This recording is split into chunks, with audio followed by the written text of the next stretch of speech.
Welcome back, boys. Today we have one from CNBC. Why making it feels impossible now in the US. Let's check it out. The mock monthly household budget. This is a mock monthly household budget for an American family in 1985. If we compare that to a hypothetical budget in 2022, we can see that most expenses scaled with inflation, with a few exceptions. Rent, out-of-pocket healthcare costs, and childcare are notably more expensive in 2022, even when accounting for inflation.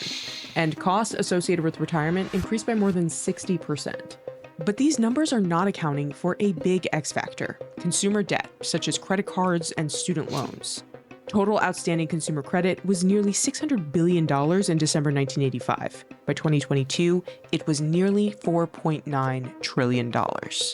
Debt has been rising over time. Student loans weren't really a thing for baby boomers.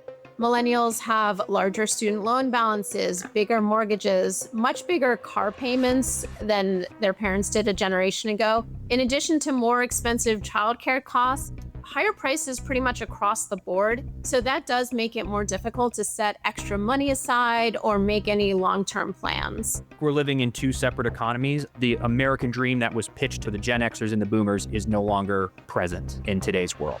A lot of people, particularly the working class and the part of the middle class, don't think their children will be as well off as they were. That's a problem. Many people live in what I describe as at break even. Over the course of the year, they might make enough money to pay for basic living expenses and cover their bills.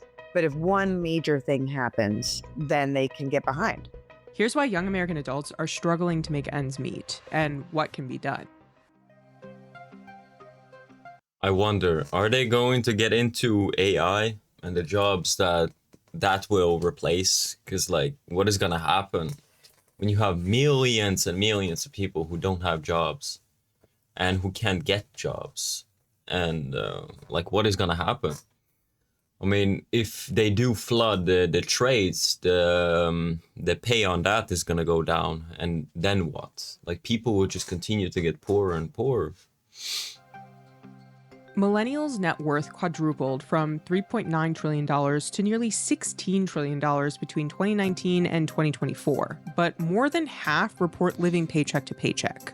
A lot in this group have benefited from a strong jobs market and rising wages. And during the pandemic, many people bought a home. That made a lot of people wealthier, but more on paper. The disconnect between being rich on paper and feeling well off has been referred to as phantom wealth. Your net worth has gotten greater, but you're not feeling richer necessarily. It's taking young adults longer than their parents to meet some milestones, such as living on their own, buying property, and starting a family.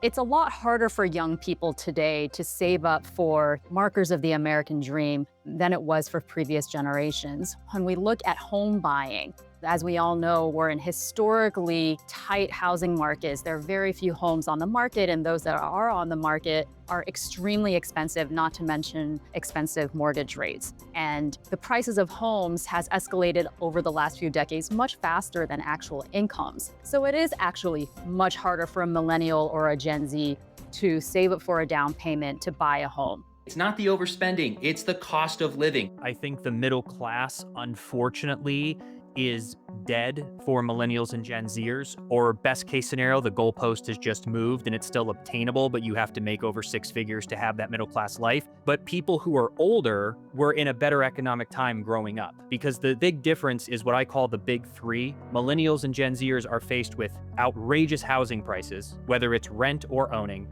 massive monthly college student loan debt payments, and daycare. Freddie Smith made a career shift from actor to realtor and started making content about the state of the housing market. In the summer of 2023, I was maybe one of the first or the handful that was able to say, hey, the housing prices hit 420, the interest rates hit 7%. You now need $120,000 to qualify for a home. And it went viral. And then it just bled into people asking comments and me making more videos. Then it got into the boomer versus millennial debate, and it just kind of continued to grow from there, and it took its own shape. I had to rebuild my life in my early 30s, so I'm really relating to the 22-year-olds who are building their life, and it's a totally different economy than when I built mine when I was 19. Not being able to save for a home has big retirement implications for millennials and Gen Z. Those who don't own homes, now those are people who are in real trouble. They're trying to save to get their own place. They're paying high rent somewhere. They're commuting a long distance or trying to work at home so they can save on childcare or so they can save just on housing costs. Those living patterns are increasingly what's happening for younger workers. In the 1980s, the typical first-time homebuyer was in their late 20s. With a 30-year mortgage, that would mean they owned their home outright by the time they retired in their 60s, providing them with a better chance at sticking to a fixed income in their retirement. A national housing shortage, high rent prices, and competition from wealthier buyers are all making it harder for young adults to buy their first home. In 2024, the median first-time homebuyer was 38 years old, an all-time high. You have a lot of people 25 to 34 who are looking to start a family and cannot find a home for their families. Maybe the homes aren't where they want them to be inside the city, but even outside a city, it's been very difficult for young families to find a place. So I think it's healthy for us to try to find different ways that maybe homeownership doesn't have to be the symbol of the American dream. But then to counter that, on my own point, I encourage those who can afford homes to buy it, because once it's paid off, you're going to have a more comfortable retirement. Because after the boomers, each how do you say it, subsequent, each generation after them, Gen X, millennials, Gen Z, and Gen Alpha, it just keeps getting worse and worse and worse for each generation. And now Gen Z, they kind of see shit how it is, and they don't believe the fucking fairy tales spun to them about, oh, the economy is fucking growing, the job market is great, everything is great, record profits, but you don't feel that. It's what they said, phantom wealth. And what is happening?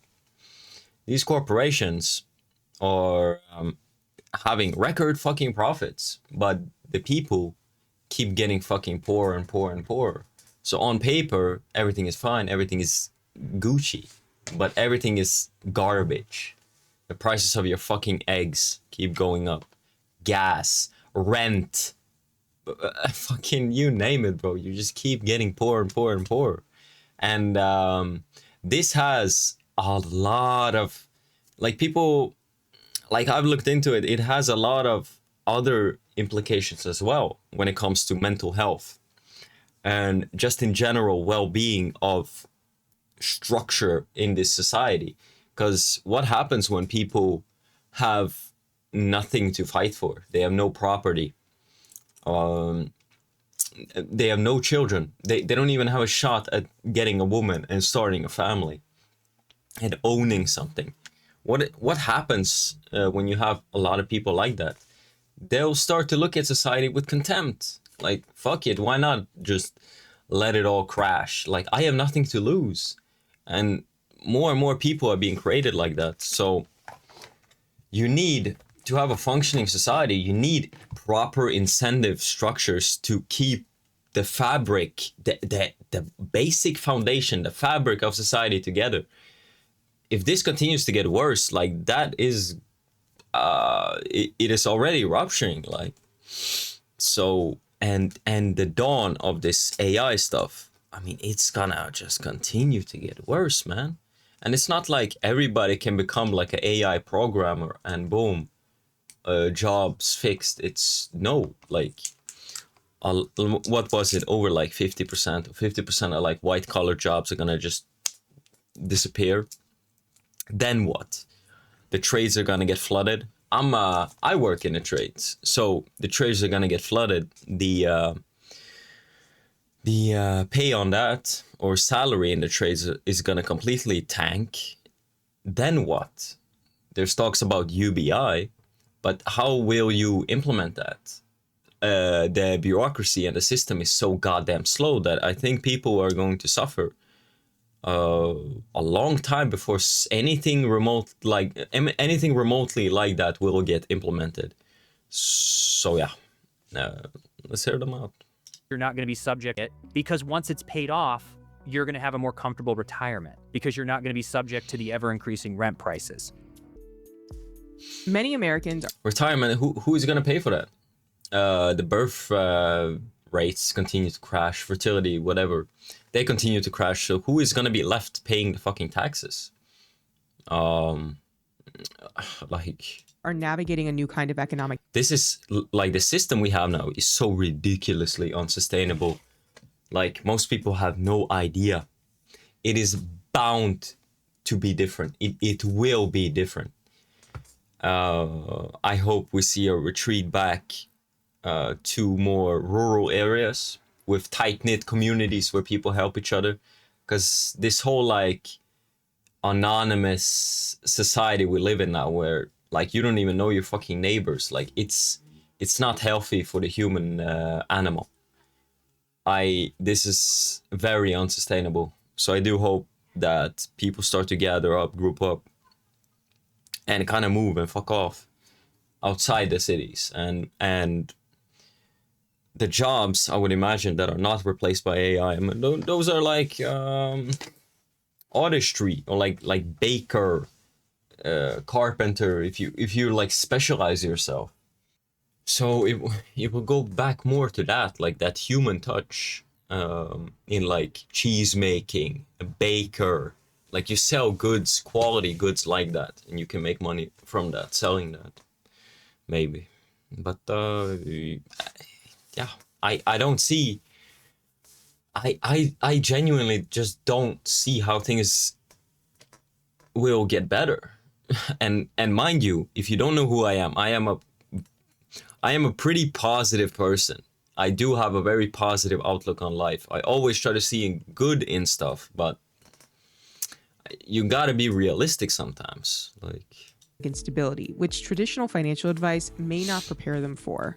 Rachel Schneider co-authored the book The Financial Diaries with NYU professor Jonathan Mordock. They spent a year tracking the granular spending habits of 235 families. What we saw was a huge amount of volatility. That was our core finding. The majority of Americans work hourly jobs. And so for them, the amount of money that they earn fluctuates week by week. I get 30 hours this week versus 45 hours next week. And so as a result, income is really up and down over the course of a month. And that flies in the face of all of the budgeting advice we usually give people. There's a difference between surviving and thriving. And I just think if we're going to claim that we're the richest country, the best country in the world, why isn't everyone who's working 40 hours, 50 hours a week thriving? How is that possible? On top of income instability, cost of living is increasingly unstable. Tariffs have added a lot of uncertainty into future economic conditions. We don't. everything in modern Western society, like everything in society now is meant to extract money from you. Everything from dating to you name it, it's just like they want to extract. Like you will know, you will own it. It's just as they said, you will own nothing and be happy. I mean, do you own movies anymore, or is everything on a subscription? Do you own games, physical discs, or is everything on a Steam, Ubisoft, if you're unlucky, account? Like, you don't own anything. Like, it can be taken from you, like, at any time, which is scary to think about. And even like banks and money, it's like, what's stopping them from just taking your money or like freezing your fucking accounts? That has happened to people before, right? Like, it's very scary. So I'm positives when it comes to money. I would say probably something in crypto. I'm not like a crypto dude. I don't know much about it, but I do believe in like, I believe in crypto more when I know not much about it than the banking systems or the banks. I'm willing to go all in on crypto and what it has to offer than fiat currency and banks and all that. Hell no. Really know. Added a lot of uncertainty into future economic conditions. We don't really know how this is going to play out just yet. And if people start to feel nervous about what lies ahead, then they may dial back on things like consumer spending. The tariffs. Why is US not in a recession? It's like nobody wants to take responsibility for it. It was already in a recession when Biden was in office, right? I'm pretty sure it was. And now, I mean, it's definitely like in a fucking recession, but nobody says shit. And I don't think Trump wants that like smudge he don't wants that stain on his what's it called, term. I don't think anyone wants to fucking take the fall for this shit in the US. Are creating Dial back on things like consumer spending. the tariffs are creating uncertainty for those people. They don't know what to do. Businesses aren't hiring more people. They're just waiting to see they have a stable business environment they can go. Without stability, they can't. At the same time, the tariffs are going to create a big sales tax on lower income people who spend more on the Yeah, like people need stability, especially women, if they're gonna be secure and have, you know, children and all that. But when stable jobs keep disappearing and everything becomes like gig work and everything becomes so unpredictable and unstable, you have a new job every 6 months or every 1 year, or and you like think about it, you live in a new place every like 1, 2, 3 years. It's very like stressful for the human animal if you think about it like that. And yeah, people are just stressed out, bro. And I see the mask is starting to slip in people. I would imagine it's much worse. Or no, I don't know. I have never visited the US, but I see things are crazy over there, man. But I think people are starting to get more and more like fed up. And just they don't care anymore. basics, which are going to create a big sales tax on lower income people who spend more on the basics, which are going to go up. And so that's going to create problems for them too. What the historians tell us that every single new generation gets complaints from the older generation about how they're behaving irresponsibly, immorally, blaming millennials for spending too much on avocado toast. It's not student loans or a tough job market keeping millennials from buying homes. It's reportedly avocado toast. The one piece of advice for young people out there who are spending their money on avocado toast and don't have any goals, what would you say to them? I would say to them, you know, get as much pleasure out of saving as you do spending. This kind of advice is usually framed as a warning against lifestyle creep, which is the idea that as people earn more, they suddenly start to spend more, and that's what prevents them from properly saving. I think that's why there's so much confusion, because you can point to a millennial who spends $1,200 on DoorDash. Not good.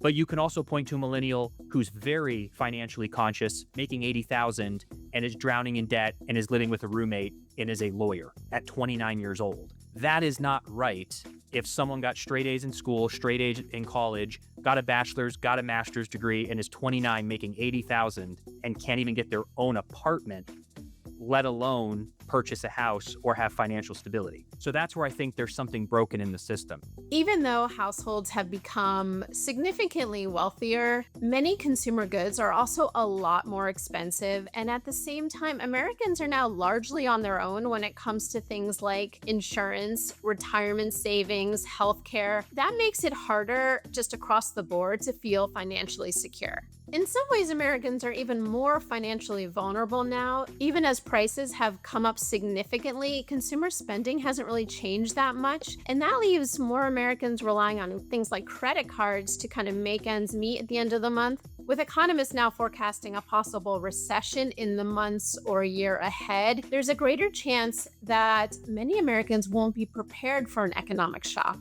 There aren't so many people in the middle class. There's a big working class. Those are people who helped elect the president, who want stable jobs, who want rising wages, who want to be able to do things for their family and improve life for their kids that they don't feel they can do now. But those people haven't seen much respite. The core kernel of wisdom in the avocado toast issue is make choices about what really matters to you. You spend money on stuff that will be of value to you. Also, good advice is create a savings habit. Unfortunately, the way that ends up getting translated to people is you should set aside 6 months of earnings. Oh, don't buy avocado toast. I don't even know what the fuck that is, but it's like, okay, yeah, avocado toast. Like, shut the fuck up. You bought houses, you fucking boomer. Like, those were your avocado toast. Like, shut the fuck up. These boomers, bro, have no idea that they have absolutely extracted everything from the fucking economy. And the people that come after them have nothing. Like, they sucked up all the wealth. And then now It's like, oh, boo-hoo, work harder, pull yourself by your bootstraps. That's what you hear. They were such spoiled fucks, these fucking boomers, bro. They got everything they fucking pointed at. And they don't understand that the next generations can't fucking do that. In case of an emergency. And most people are like, yeah, that's impossible. That's impossible. It's a huge amount of money. And so what people then take from that is, I guess I can't save. So I always encourage people, once you do get that promotion, just stay where you're at for a while and just accumulate money, even for just a year. Maybe buy yourself something nice, but just keep that money for a little while and just enjoy the freedom, because all of a sudden you're not as fearful at work because you got a little cushion. There are more ways today to upskill than there have ever been before. I mean, there's online classes, certification programs, even, online degrees. So it is easier today to make yourself more competitive in the job market, which will help if you do feel like. What job market? That shit is gonna explode. What? When was this video made? 2 months ago. They should have known this shit. The job market is gonna fucking disappear. AI is gonna completely destroy everything. Then what? Alright, bro. These people just keep talking bullshit. Your job or job security isn't what it used to be. Budgeting. With what fucking money? Was the ending sentiment telling us that even though we can't afford a home, we're now able to build better connections because we'll have roommates? My mom put herself through college by working as a waitress in the afternoons. I can't even pay for food with that kind of money nowadays. Societal collapse is literally my retirement plan at this point. I'm about one more recession away from shaving my head, living out in my car and selling trinkets and stuff in the desert. Oof, we're the first generation to have more education, better jobs, and more information, yet still be worse off than our parents. That should scare everyone. My dad worked at a plant for 30 years, making $17 to $18. Retired with 2 houses paid off. Damn! With the one I grew up in on 2 acres built off the ground up and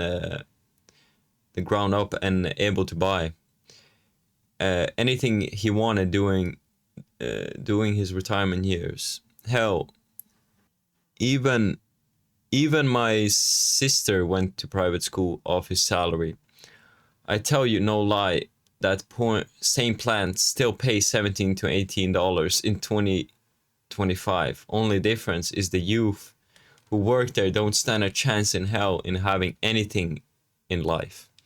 This past January, my parents' home I grew up in was valued at $65,000 by State Farm appraising agent. It cost under $70,000 to build in 1982. Holy shit. Alright, this is the thing, bro. These boomers, they they were bailed out. Like, the thing is, they had structure in every possible way you can think of when it comes to religion, community, morals among people.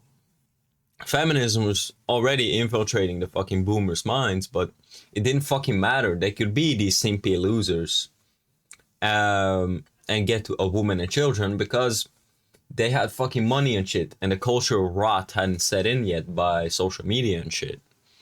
So yeah, I mean, it is what it is. I'm not. It is what it is. I don't really like. I only look for the future and what I can do now and help people now. But yeah, things have definitely changed. But I hope you guys enjoyed this one. I catch you boys on the next one. Take care of yourself.